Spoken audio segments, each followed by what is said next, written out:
Another session of the growth and scaling sessions.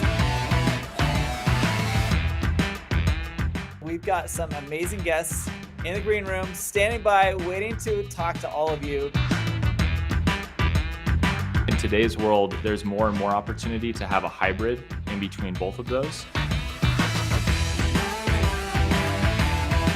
Your job isn't to get into the industry to get rich. Your job is to get into the industry to support and provide the best service you can.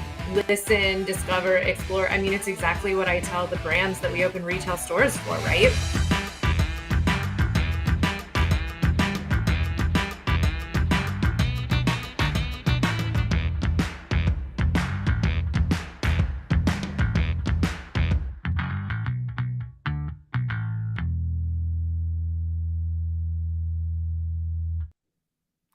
Hey, welcome back to another session of the Growth and Scaling Sessions. And today we are covering a massively important topic for all of you out there who run and operate a business. And for those of you that are always curious about how to get a business started, these sessions are really designed to help you understand what goes into growing and scaling a business. And for those of you that are growing and scaling a business, all the topics we cover every week are specifically designed around a process. There is a process. There is a way to grow and scale, and it's not just winging it, I promise. And so today, we're going to cover one of the most important topics I can think of. But before we get to that topic, I want to just mention that today's episode is being sponsored by Captain's Counsel. CaptainsCounsel.com is a company where if you're a CEO or an operator of a business, you likely feel very alone. And sometimes your decisions go questioned by people who don't understand all the dynamics of running and operating a business. Captain's Counsel is a place where you can come and join other CEOs who are on the same journey you are and become part of an advisory board with each other, where 8 to 12 members get together once a month, go through the important topics that are stressing them out about their business, and find unity and find solutions with people who understand the dynamics of running and operating a business. Check out Captain's Counsel today. It's awesome. It's there for you. With that being said, let's dive into the topic. Today's topic is understanding and identifying your ideal client avatar. Yes, Avatar is not just a cool movie. Avatars are personas. They are people. They are the ones you want to target for your business. If you don't understand clearly your ideal client avatar, you are likely marketing to the masses. You are spending money on ads. You are spending money marketing and publicizing your business to people that don't really care, right? And that just sucks. Nobody likes doing that. And so today's topic, we're going to dive deep into how do you identify who actually cares what your company goes out and solves the problem of. Who really cares that you're out there fixing something that may be super relevant to them? Because if you're not solving a problem, you're going out of business. So if your business is solving a specific problem for a specific person, you want to find out how to get into the heads and in front of the eyeballs of those people. So today, I brought a special guest with us. I would like to invite Junaid to come on out and tell us who you are and what you do. Hey, Todd. First of all, thank you so much for giving this opportunity for me to come on Growth and Scaling Session again. And I love it. About this important topic. My name is Junaid, like lemonade, and I help podcasters that host podcasts or guest on podcasts build meaningful video content or make sure that they sound good, they look good on camera, and that they are presenting themselves and their businesses and their brands in the best light possible. Because if people can't understand what your message is, they can't hear you properly, they're probably going to scroll past your video. Right? 100% they will. 100% they will. And so you're a video magician. You help people look good, you help people sound good, you help people really dive into their content and make sure it's relevant, right? Absolutely. Okay. So you're the perfect guest to have on today because I really feel like you do on a regular basis what most businesses don't do at any point in their business journey. Mm-hmm. And that is help them message correctly to the people that need to hear their message, right? So, Junaid, how do you look at this whole topic of avatars and ideal clients? And I mean, how do you help your clients understand who that is for them? Well, the first question, some of the first questions that I asked them, if my clients have clients, like, okay, who are some of the Right. people that you're worked with, or who is it that's looking to solve, who are you looking for to solve problem? And what I did for myself to figure out who my ideal client was, I was like, wait, I am my ideal client because I am trying to grow out of the space that I am in into the next level and the next level. It's like once you're in high school, once you're finished high school, you're going to go to a next level of schooling, or Right. maybe you're going and working, and then you're continually growing. So I was like, okay, where am I right now, and where am I trying to get to? Who are Right.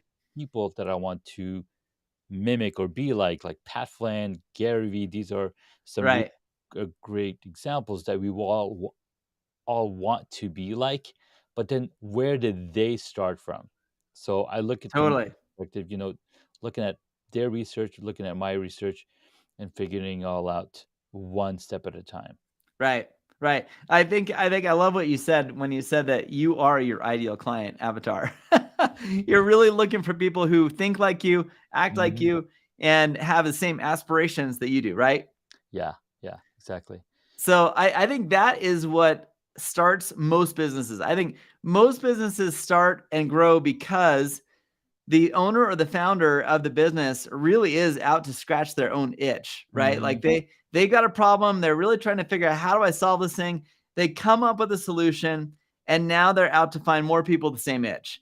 And that's what you've done. You mentioned a couple of people you're trying to kind of follow the model of, the Gary V's. I mean, yeah, Junaid, if you had a Gary V type audience, what could you not sell successfully, right? Exactly, exactly, But 100%. so with most companies out there, and I say this goes all the way down from the founder down to the people operating and working customer facing employees of the company. How do you get them to understand who their ideal client avatar is? Because I think a lot of people don't recognize that they're only out there to service a specific type of audience. Hmm. And that's a really great question. So I have a little cool example. A few weeks ago, before my parents arrived, we were like, okay, we want to get our house cleaned or house washed from the outside. Right. This guy comes in, is like, yeah, I can do this for blah blah blah. I can do it in next 4 hours. Like, perfect. So as he's doing the work, we came to him and asked him, like, hey, do you also do painting? Do you also do this? He's like, nope, nope, I don't. This is all I do. I just wash the outside of the houses. So he's already defined for himself what it is, what the type of Right. services that he wants to serve. So as a company, you got to figure out, okay, which type of services are you going to service? Are Right. you a McDonald's, or are you a In-N-Out burger? There's a huge big difference because McDonald's has a huge menu, In-N-Out very small menu. So you got to Like figure out, 5 things, right? right, 5 things they sell. So you got to figure out, okay, how are you trying to serve? And if you look at the story of Apple, and when Steve Jobs was kicked out of there, Yeah. they were selling all sorts of models for Apple, and they're like, "What is going on?" Right? Their It was stock was going confusing. down. It was so confusing. And then when Steve Jobs came out, it's like, okay, we're gonna shut down everything. We're only gonna focus on one thing and one thing alone, because when you focus on one thing and one thing alone, you're able to go so much farther and so much deeper that you cannot imagine. You bring up such a great example. Apple is in so many ways, love them or hate them, they are so good at honing in on their client avatar and making the decision making process so much easier than it possibly could be. Yeah. Right? Yes. I love it. Now, one of the things that I love about this topic is that so many people get it wrong. So many people don't know how to hone in on that perfect client and really, really come to service them. For you, I would imagine your ideal client avatar is someone trying to build brand, either for the company or themselves. Hmm. Am I wrong, or are you saying it clearly in what you do? Yes, that's a great question, and I have struggled with this like most people, right? Okay, I can help everybody. Yes, anybody who's Of on course video, I you can help can. them, right? But the question is, they're probably not in the same mindset as I have been, Right. right? So you got to think from a deeper perspective. But yes, somebody who's trying to build their brand, somebody who's trying to build an online presence, what are the things that they will need? Well, they need to make sure that they sound good, they look good, they have a digital presence on a website, they have their media, like all of those things are Right. lined in. Right. Now, if somebody already has a brand, it's so much easier to create that Right. studio for them as opposed to somebody who's like just trying to figure out the technology of it. Totally. Totally. Totally. So you've been able to take a general broad, I can help everybody, down to people who are really focused on and they have the right steps. They just don't know how to configure all their pieces, right? Mm-hmm. And Yeah. they're already partway down the path for you. And I Yes. would say that my business is the same. We talked about Captain's Council down below, the sponsor. The whole idea behind that is CEOs who are not launching, they're past launch. They Mm-hmm. have, say, 3 to 30 million in revenue. Yep. They don't have an advisory board. They might have investors, but they're scared to talk to their investors about weaknesses, like they don't know where to go Yes. next, right? Yeah. They're scared to talk to employees because they don't want to freak them out thinking that they don't know what the next step is for the business. Mm-hmm. Captain's Council is for a very specific select group of audience members. Generating revenue, don't have monstrous teams to deal with. They don't have a board of advisors. That's the target for them. Not just every CEO, but Mm-hmm. people who want to grow, they want to scale, they don't know what to do next. Yeah. It's okay to admit it if you're one of those people. I'm one of those people all the time. I love talking to other CEOs because they give me the best advice I need to help me get to that next level. So you know your ICA. I know my ICA.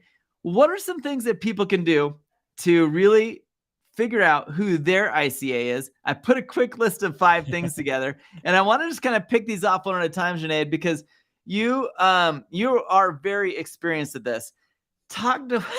Let's start with number 1, market research. What kind of things can people do to learn more about their ICA through market research? Dude, that's an excellent question and something that a lot of entrepreneurs will talk about, especially in their courses. For example, Pat Flynn, he's like, okay, Right. here's how you start from zero. Right. Sandy Leonarduzzi on her YouTube channel, same with my good friend Sean Cannell. Yeah. Everybody talks about, okay, you got to do market research. What is market research? Well, let's define this a little bit. What we really mean by market research. So first, you got to figure out which industry and niche market that you're serving. Who's already selling products or selling services in your space that you're trying to attack? Oh, You got to love that. understand what's happening, right? The challenges, the trends, the opportunities, and then look at your competitors, because your competitors are reaching the same audience that you're probably trying to reach. Right. And maybe you have an edge on them. In the book Rework by the founders of 37 Signals, they talk a lot about find the one thing that's going to make you stand out, because you're identifying those gaps in the market that your Right. product services can address. And then once you do that, you're able to then understand, okay, this is where I'll need to be present in. 100%. 100%. I think if you're not looking at what your competitors are doing, you're just plain stupid. Like, part of market research is knowing that if you're not totally dominating your field, chances are somebody else is. And if you're not paying attention to what those dominators are doing and how they're attracting people, you're really, really shortchanging yourself. Because let's face it, there's plenty of room in the ocean of clients out there for you to find clients that those big people aren't touching, right?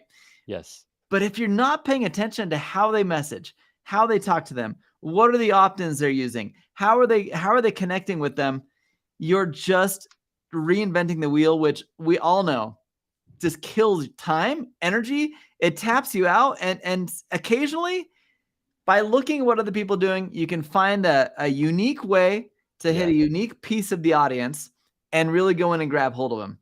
I love I that. love that you brought that up. Yeah, what's beautiful about the other part is for my own experience, right? When I wanted to be a cyclist, Right. I joined a cycling team, I learn love their that. vocabulary, understand the terminology they use. When I was a beekeeper, I joined a beekeeping group, I love it. right? Understand the language, the terminology, how they talk, like all of those things are going to make you understand. Pat Flynn, when he launched his the Big Pocket Monster YouTube channel from scratch, they're probably at 1 million subscribers in 3 years. Right. He embedded himself into that community of Pokemon card people, Right. right? So you got to embed and be part of that group, provide value, bring your expertise, because when you do that, people don't see you as a person of who can, who's going to help others that are on the same journey. And when you become that person in that community, you can easily identify those gaps in the market I and bring your services. totally agree. Now let's talk about the next step, because I think the next step is sometimes the easiest thing people can do, and it's Yeah. the last thing they think about doing. And that is looking at their own customer base. Mm-hmm. Junaid, I oftentimes tell my clients, like, this is one of my favorite solutions that usually blows people away because they just don't even think about doing this. Yeah. You think about if you've got a high volume business, let's say you're acquiring 100 clients a week or a month or whatever. Let's just say that, for example. You got 100 clients on board in the last month. Yeah. And chances are there's 5 or 6 that were just lay down clients that were just like, oh my gosh, that was the easiest sale, easiest onboarding. They love our solution. Like, Yeah. everything's going great. And then you got the other end of the spectrum where you got 5 or 6 who are just nightmares. Mm-hmm. It was a hard sell. They weren't really happy that they bought. They were complaining from the moment the onboarding appointment was an hour later than they wanted it to be. Yeah. Like, something wasn't right with all those people. Mm-hmm. I love to tell founders and operators to look at their last, whatever that regular section of, say, a month's worth of client onboarding. Mm-hmm. Who are your 5 favorite? Who are your least 5 favorite? And then figure out which ones you want to work with. That's How right. do you, what was the commonality between the ones you loved and the differences between the ones you hated? Because Yeah. chances are there was something similar in each of those groups. No, you're absolutely right. And when you understand, okay, this person was really hard to work with, there's a terminology that we don't do enough of, is firing your own customers. Yes. Because if they're taking Amen. precious time from you, they're not just robbing you of your time, but they're also robbing other customers that you're serving 100%. of your gratitude and compassion and grace and whatnot. So look at those characteristics, look at the so there's going to be multiple patterns and similarities among the existing clients, but then you can also go even further. For example, where is their location? For example, some people will only serve a certain area because why? They live there. Right. I mean, the reason why social media marketing world is happening in San Diego every year is because the founder is located in San Diego. Right? So how about that? who are you going to serve? People who are closer to you or people who are far, far away from you? Right. And for some businesses, it doesn't matter, but for others, it totally does matter. Mm-hmm. And so I love what you're saying there. If you're not analyzing your existing customer bases, you're not understanding your business. Mm-hmm. You're not understanding that there are clients that suck and there are clients that are just amazing blessings. They're referral partners. They love you. They love what you're doing. They come to your events. They buy more products than just one. That's who you want, not the guys that you're having to twist their arm to buy the smallest product you've got and complain the most about that one thing, right? No, thanks. No, thank you. Exactly. All right. So the third thing, this leads us into the more creative side of the whole process, which is, create the persona. What are the attributes and the motivation of your favorite clients versus those that suck? Yeah. Do you have a way you do this? Well, I've been in the user experience field for the past 20 years, right? Love it. And personas is something that we build when we're building applications. Right. And personas defines, okay, what is the mindset? Where is this person spending the most time to be able to then use this application? And the entire world flipped because when the iPhone was introduced, because Right. now every application developer needs to understand the persona, needs to understand who's going to be actually playing this video game Right. or this app. So understanding their values, beliefs, interests, their age, gender, location, like those are going to help you. And then because you have an existing client list, existing customer list, you Yeah. can take those attributes and build this perfect role model that mimics the ideal client avatar. Right. And then what this does, you can then give a name. What would John do if he did this? Right. So you give that persona a specific name and he encompasses all of the different things that Right. your app or service is going to provide. And this is exactly what Meta is. Like Facebook is nothing other than a place to build personas, right? Yes, I mean, 100%. that is their only function. They are not they don't charge you to become a member. They No. don't charge you to build a profile. In fact, they welcome you. Give us more info. Hey, what's something else I need to know about you? And by the Yes. way, did you know that in our terms and conditions, we can hear everything you're saying? And it's like it's crazy how much data we give Meta. Mhm. And yet we do it willingly. Why? Because we actually like content and we like things that we like to be shown to Yes. us, right? That's so true. That's so true. Yeah. We're like being groomed by these companies. Both Google and Meta are expert at finding things that we want, that we think about, that we search about, that we type about, that we talk Mhm. about. And I know a lot of people are out there going, no, I use DuckDuckGo. I use anything other than Google and Facebook. Guess what? There's Uh-huh. advantages to having a system understand you and deliver to you. And as a business owner, it is your job to Yeah. understand what motivates, what excites, what gets your buyers motivated to want to buy your products. That's Yes. just part of the job, right? 100%. And it's funny, right? We're in this era of ChatGPT and Yeah, AI and whatnot. But the funny thing is, we've been living with AI for the past 20 plus years. I mean, what right. do you think Google is? What do you think YouTube is? What do you think Facebook? It's all algorithms. I mean, basically, AI is a new name for algorithms. Okay. Totally. But Totally. now, what the cool part is, now you can interact with it, Yes. which is huge because before we were not able to interact with it, but now you can, which is a huge plus for business owners because Right. now you can understand even better what it is that your customers and your uh, ideal client avatar would actually want. Totally. And the fun part about AI in general is that you get out what you put in, right? And Hmm. and a lot of people think, oh, ChatGPT is going to save my life. Well, only if you give it the scenario, right? Like you've got to Yes. still build Yeah. the persona. Like you can't just say, hey, ChatGPT, tell me how to get a buyer today. Yeah. Now you got to tell it the story. And so just like using ChatGPT effectively, if you don't tell the story effectively, the right people don't hear the message. They don't Hmm. hear they're not inclined to go to your site and buy what it is you're trying to sell. Yeah. So build that persona. Let's just pop this back up one more time.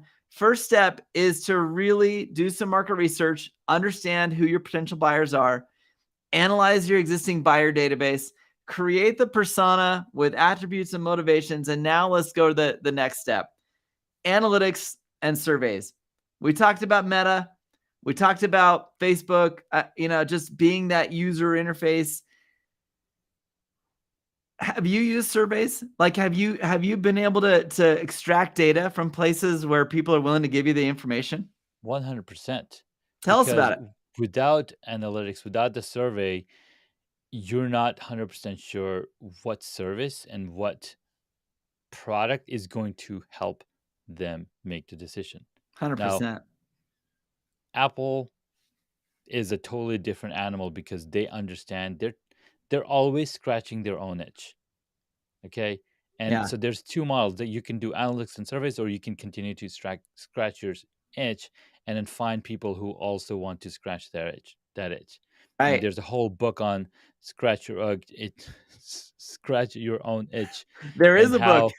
how it could be a dangerous advice also, as well as a good advice. So again, there's a plus and minus to everything. But again, having good analytic data is really helpful for myself.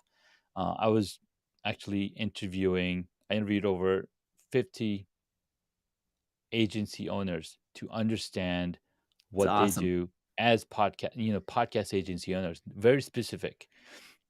So I can understand what problems, what things that they're going through. And Love then it. now I have this database of people and services that they provide and what problems they're facing. So if I wanted to create an application or provide a service for Right. them to solve that problem for each one of them, I can easily do it. So again, I love it. based on the market research, based on the persona, based on all those things, it helps you define even better to what product service you can offer. Here's the plus point when you do that. Yeah.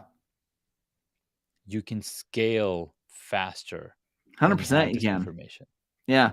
When you're not shotgun spraying everybody, it's amazing how much more focused the target, Yeah. the better the response you get back. This goes true with ads. It goes through with even just creating content. If you're a content creator, if you're not specific to who you're trying to speak to, they'll never hear you. Yeah. Never ever hear you. A lot of industry jargon, if people don't know the jargon, they're never going to recognize it. They're not even going to be interested in your topic. So that's a good and a bad thing. You can qualify people out of your finding pool by using jargon sometimes. Yeah. But simply put, if you don't know the way that they're going to hear you, you're not going to find them. And so Junaid, as we talk about the analytics and surveys, a lot of people are scared to put their info into a poll, for example, even though they may be on LinkedIn right now. And there's a poll coming out from someone they know and trust. Yeah. But they're hesitant. Why? Why? They already know who you are. You're already connected to them. Yeah. There's a lot of things. I've found that the more information I'm willing to give somebody, either they disqualify me because they don't want to deal with my set of problems, or they become the perfect fit. Why do you not want a vendor who's a perfect fit? It's again the concept of privacy. Right. I put it in quotes because nothing's really private. There's very little. I mean, we're literally walking around with this supercomputer in our pockets that can track our movements. They can track where you are, where you went for lunch. Totally. I mean, if you link all that information together, there's literally no privacy. Yes, there are boundaries to privacy, but again, the more information that you're willing to give, it is just going to help you better experience what you're going to get. Yeah. I love that. Now, the last step, and while I'm pulling this up, I forgot to even bring this up, but we love engaging with chat. So if anybody's watching this and wants to throw in, I would love to know who your avatar is. If you're listening to this right now and you have an avatar, you have a persona that you like to target with your marketing, I would love to know who your avatar is. So throw it in the chat. Let us know who your ideal client avatar is. And then secondly, I'd love to know, what is your key phrase? What do you use to message to them? What is the pain point you're really trying to kind of prick down into and get the responses that you're looking for? Let us know in the chat. I'd love to call those out. While you're doing that though, the last step in avatar research or persona research or whatever the keyword is you want to say. A lot of people say ICP, a lot of people say ICA. Yeah. I like avatar just because I like thinking of everyone as blue creatures with tails and stuff, but that's just me. So continuously refine your process. Junaid, Can your avatar description get better with time? 100%. 100%, because guess what's happening with you every single day? You're getting better. You're learning from your past mistakes, hopefully, and then making sure that you're not doing them in the future. So as you grow, your ideal persona is also going to grow. Your ideal client is also going to grow because they're they're following you through your journey. They see the Totally. transformation that you're making, and as they want to make those transformations, they're gonna keep coming back. Like, okay, what is Janae 100%. doing today? What's he gonna 100%. work on tomorrow? So, how is he growing? How can I learn from that? So again, regularly revisiting and updating your ideal client based on information, based on insights that you're coming back with, getting the more data and feedback that you're getting from people, Totally. adjusting market trend. Because there's also another thing that's involved. They call it marketing strategies, but it's also look at the market, like the whole general market. Right. About a week ago, I've been tracking the finance market, right? And everything's going up and up and up. And Right. Apple's like 192, all the other stocks like high. And then Monday comes in, boom, everything's dropped by 50%. I'm like, what is going on in the market? Right. Because recession has hit. So if Yeah. recession's hitting, what's the mindset for people going to change? Now you've got to Right. change your strategies. You got to stay aligned with what your target audience is thinking so that you can still provide them the solutions. And, Totally. yeah. Totally. There's a lot of factors that you can't help. And those factors, these outside factors are constantly influencing your buyers. And you can't control it, but when you can anticipate how their pain point is modified by these new factors, now you can retarget, you can remessage, you can re-engage in a different way. I deal with a lot of as part of our Captain's Council community. It's really interesting because for some people the pain point is I feel lonely and isolated. For other people it's the pain point of I've got nobody I can bounce my ideas off of. For other people it's like I truly just don't know what to do next. Like I'm making money, I'm doing really good, Yeah. but I kind of want a bigger exit. How do I get to be a bigger exit? Well, that's where peers who have been there, done that can connect. And for some people, they could care less about feeling lonely. They may be a total introvert. Yeah. But for others, it's like, you know what? I hate not knowing my next step. I am so happy to be a $10 million a year company, but what if I could get to 50? What would that do to my valuation if I want to exit right now? Chances are the solution is not that hard, but having a board of advisors who have been there, done that, that's where you get those added steps to get to that next place. 100%. So for you, your avatar, technology changes every week. You've got a whole new, ball. I mean, I love your home studio mastery business. Like I really do. I love what you do to help people build better visual appearances for their calls, for their everything else they're doing. You've got a great persona that you target. You're hitting a lot of influential people, a lot of people who have influence already. You're getting people to look better, act smarter, build better persona. I love what you do. Thanks, and man. as we both kind of move forward with our businesses, it's a really, really powerful thing to always be following these 5 key things. And I would say repeat them on a regular basis. 100%. Do the market research. If you've already done it 6 months ago, do it one more time. Analyzing your customer base. If you decided not to work with this group, this segment, time to resegment. Is there a new part of your new group that you don't like? How do you get them out and move forward to the ones you do? And so on and so forth. Follow these steps.